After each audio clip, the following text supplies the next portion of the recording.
हमें खेल की बात करते हुए नजर नहीं आते, युवाओं के विकास की बात करते हुए नजर नहीं आते। स्मैक के खिलाफ तो हमने हर कोई ये चाहता है कि आपका विपक्ष कमजोर हो, जी नहीं के सामने सिर्फ कांग्रेस होगी जी।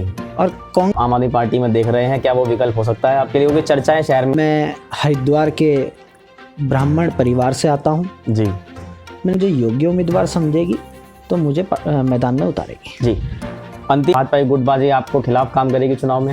नहीं, हमारे यहाँ नेता नहीं, बेटा बन के काम करना चाहता हूँ हरिद्वार की जनता के लिए। हरिद्वार का जो पुराना व्यापार था उसको पुनः स्थापना करने के लिए आज आधे कर आपका रेलवे स्टेशन तक इतना भयंकर जाम की स्थिति रहती है, स्थानीय नागरिक परेशान है। हर की पौड़ी की जो पहचान हर की पौड़ी को मिलनी चाहिए थी वो नहीं मिल पाई।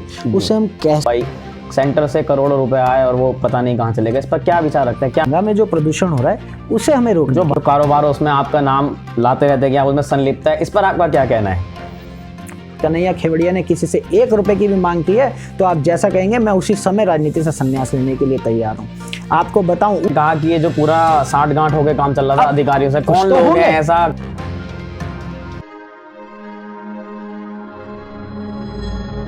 कन्हैया खेवड़िया को जब से देखते आ रहे हैं, पार्षद के तौर पर आप थे, अब आप युवा नेता के तौर पर भाजपा के हरिद्वार में हैं।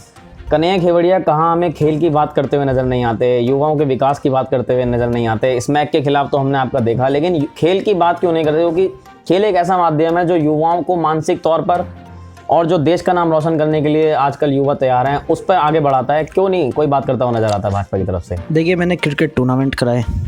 आप अगर खेल की बात करेंगे तो मैंने कई आयोजन ऐसे करे जहाँ पे युवाओं की प्रतियोगिता हुई। मैंने अभी आपने मेरी एक फेसबुक पोस्ट देखी होगी, मैंने ये भी कहा कि अगर मैं विधायक बनता हूँ तो यहाँ पे एक काउंसलिंग सेंटर ऐसा खोला जाएगा जिसमें जब बच्चा 10वीं पास करता है या 12वीं पास करता है तो वो उसकी एक मानसिक जो एक दृष्टि ऐसी होती है कि वो पहचान नहीं पाता अपने आप को कि मुझे बड़े होकर के करना क्या है। जी। डॉक्टर बनना है, इंजीनियर बनना है या किस क्षेत्र में मुझे जाना है जी। उसके लिए सबसे पहले हमारे शहर को आवश्यकता है कि उस बच्चे की काउंसलिंग हो, उस बच्चे की प्रतिभा को निखारने का पता चले कि वो क्या करना चाहता है और हम उस बच्चे को उस क्षेत्र में ले जाने की कोशिश कर सकें। जी, तो बात हुई खेल की, अब बात करें हरिद्वार के व्यापारियों की। जी, आप अगर पार्टी आपको टिकट दे देती है, कहीं ना कहीं कोरोना काल में व्यापारी जो नाराज हैं हरिद्वार के, आपको नहीं लगता कि यहाँ से कोई व्यापारी वर्ग भाजपा से नाराज है? लगता है भाजपा चुनाव इस बार हरिद्वार से जीत जाएगी? निश्चित रूप से जीतेगी। और बात रही व्यापारी वर्ग की और कोरोना की, कोरोना सिर्फ हरिद्वार में नहीं आया, कोरोना पूरा विश्व में एक भयानक रूप लेकर के आया था जी, जिसका परिणाम हमें आज भी देखने को मिलता है। कई परिवार तो उस दुख से निकल भी नहीं पाए, बहुत लोगों ने अपने लोगों को खोया है। ठीक है, मानता हूँ किसी पे आर्थिक चोट, मेरे जैसे मैं भी मध्यम परिवार से आता हूँ, हम लोगों को भी दिक्कतें हुई लेकिन हम उभर सकते हैं। लेकिन उनका सोचिए जिनके परिवार के लोग चले गए, जिनका परिवार ख़त्म हो गया। जी। अब बात करें, अगर आपको हरिद्वार से भाजपा टिकट देती है और विपक्ष में आपके कांग्रेस के सतपाल ब्रह्मचारी या आलोक शर्मा, किसको आप अपना विपक्ष, क्योंकि विपक्ष हर कोई चाहता है कि हमारा विपक्ष जो है वो मजबूत हो, किसको आप देखना चाहते हैं कांग्रेस से कि कांग्रेस किसको टिकट दे? सतपाल ब्रह्मचारी, आलोक शर्मा? आपने कहा हर कोई चाहता है आपका विपक्ष मजबूत हो, मतलब मजबूत नहीं, आप कहें कि हर कोई ये चाहता है कि आपका विपक्ष कमजोर हो।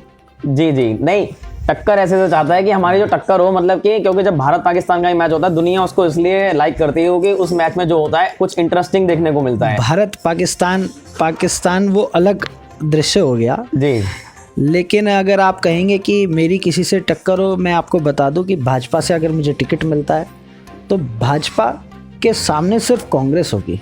जी, और कांग्रेस राष्ट्रीय पार्टी है हमारी, भारतीय जनता पार्टी। मैं ये सोचकर नहीं लड़ूंगा, मेरे सामने जो भी आएगा मेरे लिए वो प्रतिद्वंदी है। जी, आपने मेरे सवाल का एक मैंने बीच में भी जिक्र किया था, अगर भाजपा से टिकट नहीं मिल पाया तो क्या आम आदमी पार्टी आपके लिए संभावनाएं आप आम आदमी पार्टी में देख रहे हैं? क्या वो विकल्प हो सकता है आपके लिए? क्योंकि चर्चाएं शहर में गलियारों में, राजनीतिक गलियारों में इस वक्त हैं। शहर में क्या चर्चा है वो तो मैं नहीं कह सकता, लेकिन मैंने आपको कहा है कि भारतीय जनता पार्टी के कार्यकर्ताओं में अति महत्वाकांक्षाएं नहीं होती। अगर टिकट नहीं मिला तो मैं यहाँ से ट्राई कर लूँ, टिकट नहीं मिला तो मैं निर्दलीय चला जाऊँ, ये एक सुनी सुनाई कहानियाँ हैं। जी, मैंने बड़ी मजबूती से अपनी पार्टी से टिकट मांगा है। जी, मैं हरिद्वार के ब्राह्मण परिवार से आता हूँ। जी। मैंने 2003 में अपनी राजनीतिक यात्रा को शुरू किया था, जी। जिसका फलस्वरूप मैं आज प्रदेश उपाध्यक्ष युवा मोर्चा तक पहुंचा, जिसमें 2 चुनाव मैंने अपने घर से लड़े, 2 विधानसभाओं के चुनावों में सहसंयोजक रहा, लोकसभा के चुनावों में सहसंयोजक रहा, अन्य जिम्मेदारियों का मैंने निर्वहन किया, महामंत्री रहा, श्रम बोर्ड उत्तराखंड सरकार में मैं 2010 में सदस्य रहा। तो अगर पार्टी मुझे योग्य उम्मीदवार समझेगी तो मुझे मैदान में उतारेगी। जी, अंतिम दौर में है इंटरव्यू के, क्या आपने पार्टी में दावेदारी करी, आपको जो युवा मोर्चा के जो पद से था वो पदमुक्त कर दिया गया, अगर आपको केंद्रीय का नेतृत्व जो है वो टिकट दे देता है, क्या आपको नहीं लगता भाजपा की गुटबाजी आपको खिलाफ काम करेगी चुनाव में? नहीं, हमारे यहाँ गुटबाजी का कोई सवाल ही पैदा नहीं होता। हमारे यहाँ जब चुनाव लड़ते हैं तो सारा संगठन मिलकर के उनको चुनाव लड़ाता है। जी, अब लास्ट सवाल मेरा ये, कन्हैया खेवड़िया हरिद्वार की जनता से क्या 2-3 बड़े वादे करना चाहेंगे अगर आपको विधायक के रूप में हरिद्वार की जनता देखती है तो? वादे नहीं, मुझे ऐसा लगता है वादा शब्द बहुत नेतागिरी वाला हो गया। मैंने कहा ना, मैं नेता नहीं बेटा बन के काम करना चाहता हूँ हरिद्वार की जनता के लिए। जी। और मैंने कहा मैं इस युवा अवस्था में हूँ कि आप भी मेरे बड़े भाई हैं, अगर मैं काम नहीं करूँगा ढंग से पकड़िएगा कान मेरे। आज आवश्यकता है हरिद्वार में बड़े स्तर पर एक शिक्षा के संस्थान की। आज आवश्यकता है हरिद्वार में स्वास्थ्य के स्तर पर बड़े स्तर पर यहाँ पर अस्पताल खुलने की। आज आवश्यकता है यहाँ पर हरिद्वार को, जो एक तीर्थ नगरी हरिद्वार को सब जानते हैं, उसको विश्व पटल पर रखने की। आज आवश्यकता है हरिद्वार का जो पुराना व्यापार था उसको पुनः स्थापना करने की। आज आधे से ज़्यादा व्यापार हमारा हरिद्वार से पलायन कर चुका है। उसके क्या कारण रहे, आज आवश्यकता है उस पर चिंतन करने की। आज आवश्यकता है जो बेरोजगार यहाँ पर युवा घूम रहे हैं उनको रोजगार दिलाने की। आज आवश्यकता है हमारे शहर को एक नया रूप देने की। जी, आपने बात करी कि आप ये काम इस फील्ड में आप करने जा रहे हैं। हम इस समय देखते हैं जब भी हर की पौड़ी की शाम को आरती होती है, ये भीमगोड़ा से लेकर आपका रेलवे स्टेशन तक इतना भयंकर जाम की स्थिति रहती है, स्थानीय नागरिक परेशान हैं। इसका कहीं ना कहीं कोई विकल्प नज़र नहीं आता। तमाम योजनाएं धरातल पर लागू बनी, कागजों में धरातल पर कोई लागू नहीं होती। क्या इसके लिए सोचा है आपने, कोई प्लानिंग की है कि अगर मैं विधायक बना तो ये काम करूँगा? आपने कभी काशी विश्वनाथ के पहले अगर दर्शन किए होंगे तो आपने देखा होगा कि पहले में और अब में क्या फ़र्क है। आपने किए नहीं, मुझे नहीं लगता, शायद आप पहले गए हमें, लेकिन अब आपने टीवी पे जरूर किए होंगे। जी जी। तो अगर जब मन में एक इच्छा शक्ति हो और दृढ़ निश्चय के साथ काम किया जाए तो हर कुछ संभव है। फिर भी क्योंकि तमाम यहाँ पे बैटरी रिक्शा, ई रिक्शा, बाहर से लोग आ गए हैं, जब बाहर से लोग आएंगे तो स्थानीय नागरिकों का जो व्यापार है वो अपने आप ही स्वतः खत्म होता चला जाएगा। इस पर क्या राय है आपकी? मैंने कहा कि एक बड़े रूट मैप की आवश्यकता है। आज एक हर की पौड़ी की जो पहचान हर की पौड़ी को मिलनी चाहिए थी वो नहीं मिल पाई। उसे हम कैसे बना पाएँ दोबारा, उसकी आवश्यकता एक बड़े स्तर पे खुला मन करके हम लोगों को हरिद्वार के लिए सोचने की आवश्यकता है। क्योंकि यहाँ तो देखिए, ये भी हमारी कहीं ना कहीं कमी रही है, चाहे वो किसी की भी रही हो, जनप्रतिनिधि की रही हो या कहीं की भी रही हो। एक मैं हरिद्वार का स्थानीय निवासी हूँ, हरिद्वार का तीर्थ पुरोहित भी हूँ, उसके नाते भी मैं कहना चाहता हूँ कि अगर राष्ट्रपति जी आते हैं तो वो ऋषिकेश की आरती में जाते हैं। ये भी एक मेरे मन में पीड़ा है, जबकि माँ गंगा का जो एक प्रमुख स्थल है ब्रह्मकुंड, वहाँ पर ना आकर के ऋषिकेश में जाते हैं। जी, आपको कहीं ना कहीं ये नहीं लगता कि यहाँ मेट्रो की बात हुई, भाजपा ने बड़ी बड़ी गंगा की सफाई की बात करी, ना तो धरातल और मेट्रो का कोई काम लागू हो पाया अभी तक, ना ही गंगा जी में अभी हमने तमाम वीडियो अपने चैनल के माध्यम से चलाया, गंगा जी की सफाई हो पाई। सेंटर से करोड़ों रुपए आए और वो पता नहीं कहाँ चले गए। इस पर क्या विचार रखते हैं, क्या मानते हैं आप? नहीं, सेंटर से करोड़ों रुपए आए और नमामि गंगे प्रोजेक्ट के नाम पर नमामि गंगे योजना के अंतर्गत बहुत काम हुए हैं। आप पहले देखते होंगे कि हमारे पे गिने चुने 5-7 घाट हुआ करते थे। क्यों, मैं तो यहीं का निवासी हूँ इसलिए मुझे पता है, लेकिन आज आप देखेंगे 20 किलोमीटर इधर और 20 किलोमीटर इधर। जी, मैं भी यहीं का निवासी हूँ, लेकिन जो गंदगी गंगा जी में आज भी पड़ी है, गंगा उसके लिए एसटीपी प्लांट्स लगे हैं हमारे। 32 mld का एक, 64 mld का एक, ये सब काम स्टार्ट हो चुके हैं जी। और आगे क्या प्लानिंग है आपकी कि गंगा जी की सफाई कैसे करी जाए? क्या कोई, क्योंकि पोस्टर बैनर लगाने से खाली काम नहीं होता, जनता में क्या मैसेज जाना चाहिए, काम धरातल पर क्या होना चाहिए, क्या राय रखते हैं? धरातल पे हुए हैं गौतम जी, आपने देखा होगा, आप जगजीतपुर जाएं तो कितना बड़ा एसटीपी प्लांट हमारी सरकार ने यहाँ पर लगाया है, वो माँ गंगा के लिए लगाया है। ऋषिकेश लगाया है, वो माँ गंगा के लिए लगाया है। और माँ गंगा तो हमेशा से निर्मल और हमेशा पतित पावनी रही है। किसी मनुष्य के बस की बात नहीं कि माँ गंगा को साफ, माँ गंगा तो साफ है, लेकिन माँ गंगा में जो प्रदूषण हो रहा है उसे हमें रोकना। जो बाहर से यात्री आ रहे हैं या जो स्थानीय नागरिक हैं, पन्नी उठा के फेंक दी, गंगा जी में कूड़ा डाल दिया, आए और कपड़े, क्योंकि आप तीर्थ पुरोहित भी हैं, तीर्थ समाज से भी आते हैं, आप ज़्यादा जानते हैं। इसके लिए हम लोगों को अपने आप भी चिंतन करने की आवश्यकता है जी। हम जिस धर्म से हैं, क्या हमारा धर्म ये सिखाता है कि मैं एक पन्नी उठाऊं और गंगा में डाल दूं? क्या हमारा धर्म ये सिखाता है कि मैं अगर घाट पे पानी है तो वाइपर मारूं और वो गंगा में डाल दूं? ये कभी नहीं सिखाया, कहीं नहीं लिखा, लेकिन हम लोग करते हैं। तो ये हमें भी आत्मचिंतन करने की आवश्यकता है, हमें अपने धर्म के प्रति जागरूक होने की आवश्यकता है जी। अंतिम सवाल मेरा, विपक्ष आप पे ये आरोप लगाता रहा है कि कहीं ना कहीं आपने नगर निगम से साठगांठ करके जो यहाँ के हर की पौड़ी पे जो टेंडर है और जो ई रिक्शा वगैरह का जो इस समय 5-5 का टेंडर है, ये आपने लिया हुआ है और तमाम जो कारोबार है उसमें आपका नाम लाते रहते हैं कि आप उसमें संलिप्त है। इस पर आपका क्या कहना है? कहीं का टेंडर बताया आपने? फूल वगैरह के और जो बैटरी रिक्शा जो ठेका हो रखा है, विपक्ष आप पे आरोप लगाता रहा है। शायद आपने मेरी फेसबुक और मेरे पत्र आपने नहीं पढ़े।